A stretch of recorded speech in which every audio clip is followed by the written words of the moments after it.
Well, it was a close to one today. Touch and go from the very beginning. You don't like some of those close-knit affairs, but either way, you do love when those Cubs come out on top with the quality W. 3-1, that's a final tally. Brad Keller, tell him Mr. Horwitz, your day is done. Go find something nice to eat, and we'll meet you back at the ballpark for the rubber game tomorrow. That's right, the Cubs are looking to put themselves in prime position to go out there and win a series because they have dropped 3 in a row, but after today, all that should come to a screeching halt. The Cubs now with 4 straight starts with at least 5 innings pitched, 3 hits or fewer, and we saw that once again today from Shota Imanaga. And with that said, welcome into Cubs Postgame Live, presented by Yuengling, America's oldest brewery. And Cliff, we saw what happened. Bottom of the 8th inning, game was deadlocked, 1-1 apiece, and then the Cubs went out there and they said to themselves, let's play some good old-fashioned baseball. Yeah, and Kyle Tucker was the guy, right? He said if he gets a hit, he's going to get on base, steal the bag, and then put himself in scoring position right away. It was one thing I watched the whole game when I was talking about this offense being stagnant. They had a couple leadoff hits, yes, sir, and the guy did not leave first base. And Tucker was like, enough of this. We need to win a ball game. And then Nico comes up with the insurance run after they walk in half. Thank you to the Pirates for allowing a guy who's hitting 378, who runs in scoring position, to get up there with 2 outs. Who, by the way, hits 305, who runs in scoring position with 2 outs. So I don't know how that plays out, but you know what? The Cubs needed it. Isn't it crazy to think that, okay, we're going to put a runner on, and then Nico Horner, you haven't been able to find that off-speed pitch, so you're going to see a fastball first pitch, and what does Nico do? He hits fastballs extremely well, so it was almost a foregone conclusion that the Cubs were going to drive in an extra insurance. Yeah, it was a little spinner, but when you look at that little situation right there, it was a little cut piece, but he went up there ready to hit 0-0, and that's what you have to do with guys, on the bags. You have to be ready. 0-0, and that might be the best pitch of the whole at bat, right? Because once you get in a hole, we saw with Carson Kelly before, Ian Happ got the intentional walk.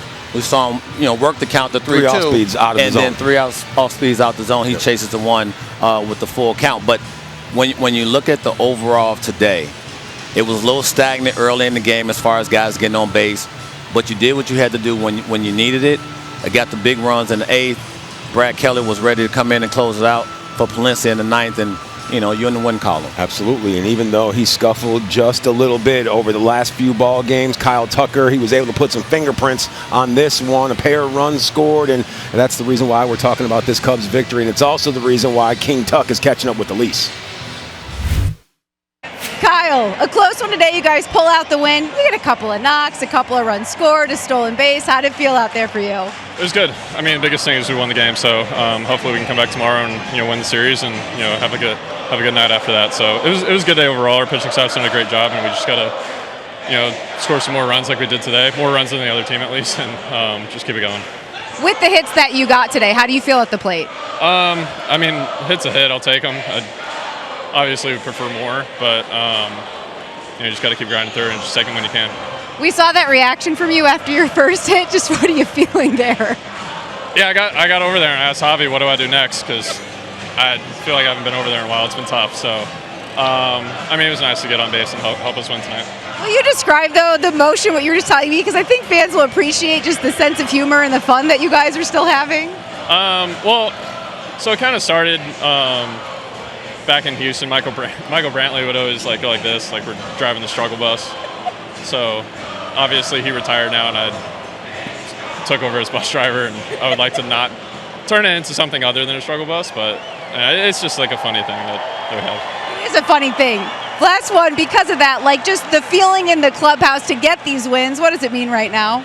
It's huge. I mean, you take every one you can. I mean, it's a tough game we play here in the big leagues, tough division and everything. So you just got to take them when you can, try and score as many runs and play defense and just play good overall baseball. So we just look forward to doing that again tomorrow. Kyle, we're getting off the struggle bus. Yeah. Thank you. We'll turn it into something else. Playing some good old-fashioned baseball. That led the Cubs to their first comeback win since July 2nd. And Cliff, the one thing that we saw the Cubs push them across that finish line was the fact that they were able to get the leadoff runner on, but early on in the ball game, they weren't able to push him across. Late in the game, all that came to a close. Well, it's not always just, the offense is stagnant and they're on the base path. They have the ability to steal bases. But when you have guys get on and you lead off the inning with a base knock, you have the ability to get these guys in scoring position. When you look at first pitch swinging, you don't give a guy a chance to steal a base. I get it.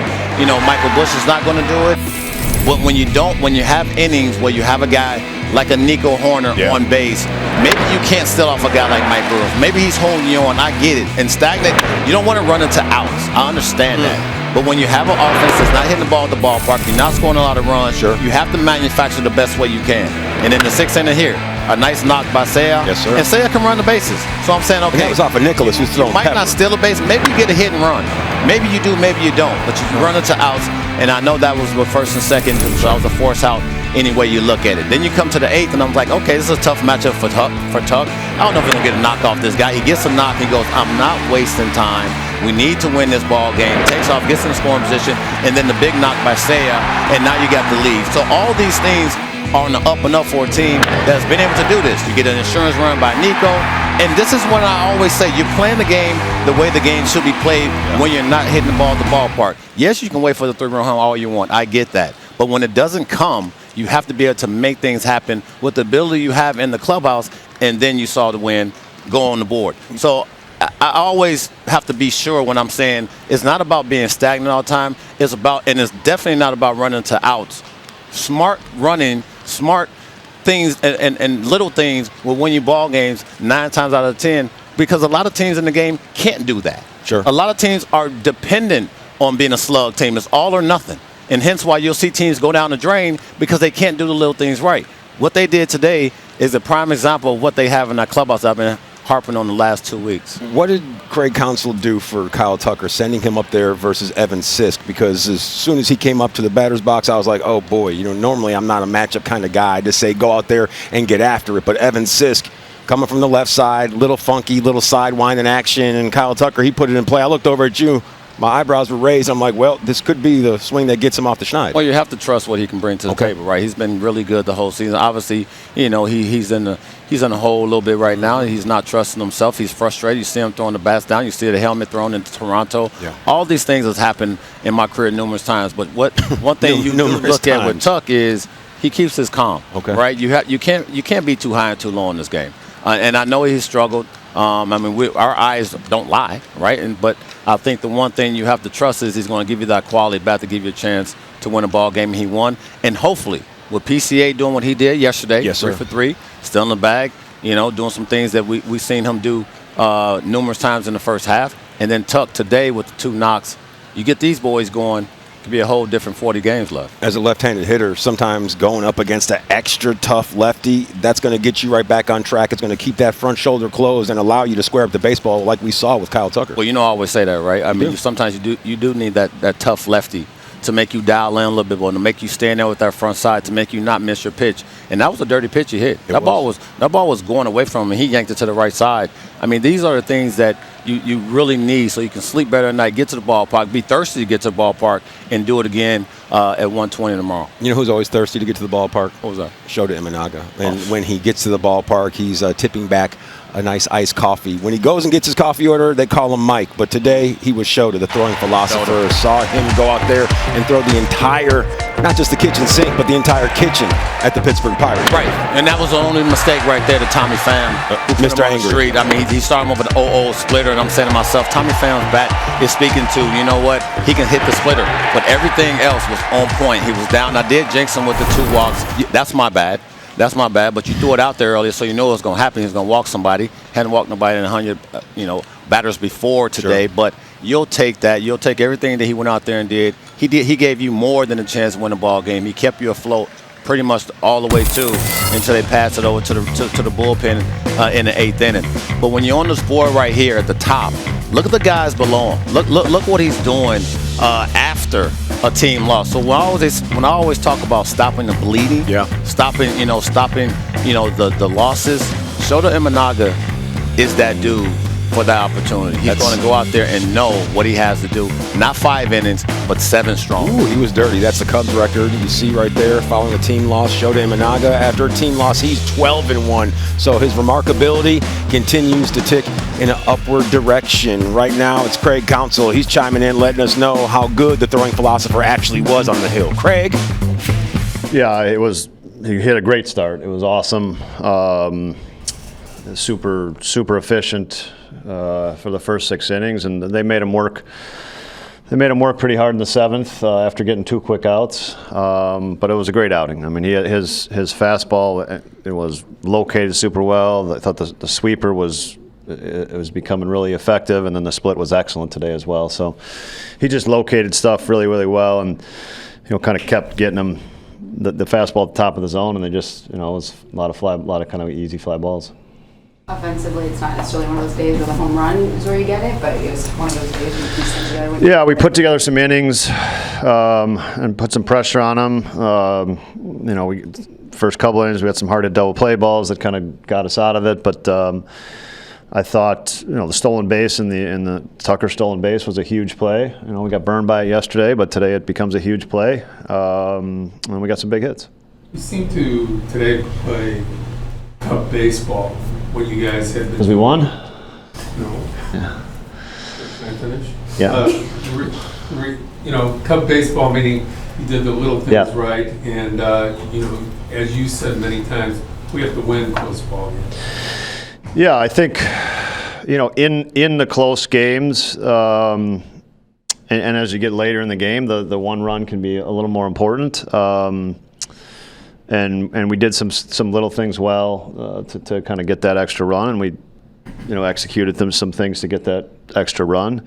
And it's we've talked about that, and that you have to win in different ways, and you have to be able to different things in your kind of toolkit of producing runs. And so today, I think we got that done.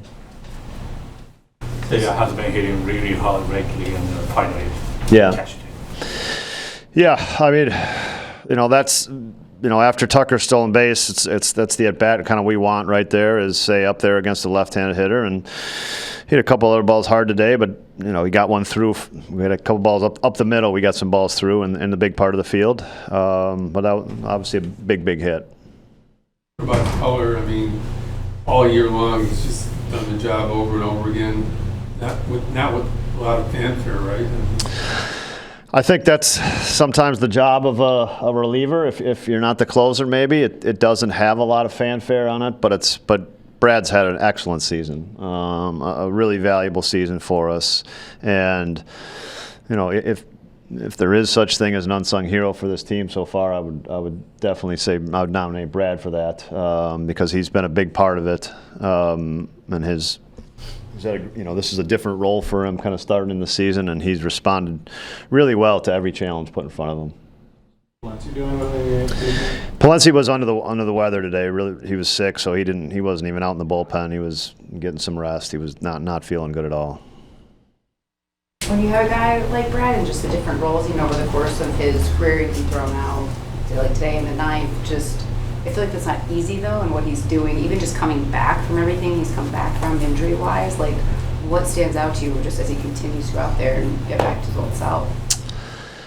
I think Brad's, we remember talking to Brad during the winter before we signed him, and just he was just, it's a player that was really open to kind of what's next. He wasn't looking backwards, he was looking forwards.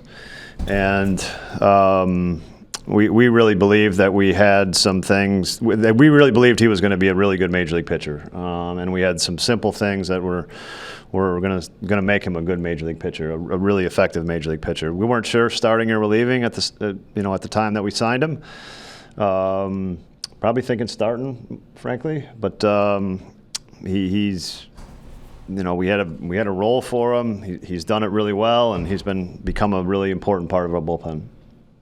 Kyle, it is results sometimes, and it feels nice. I think that's it. I mean, it's results, but there was a great base. There was a great stolen base in there. A gutsy stolen base that, like I said, it's the same play as yesterday. That.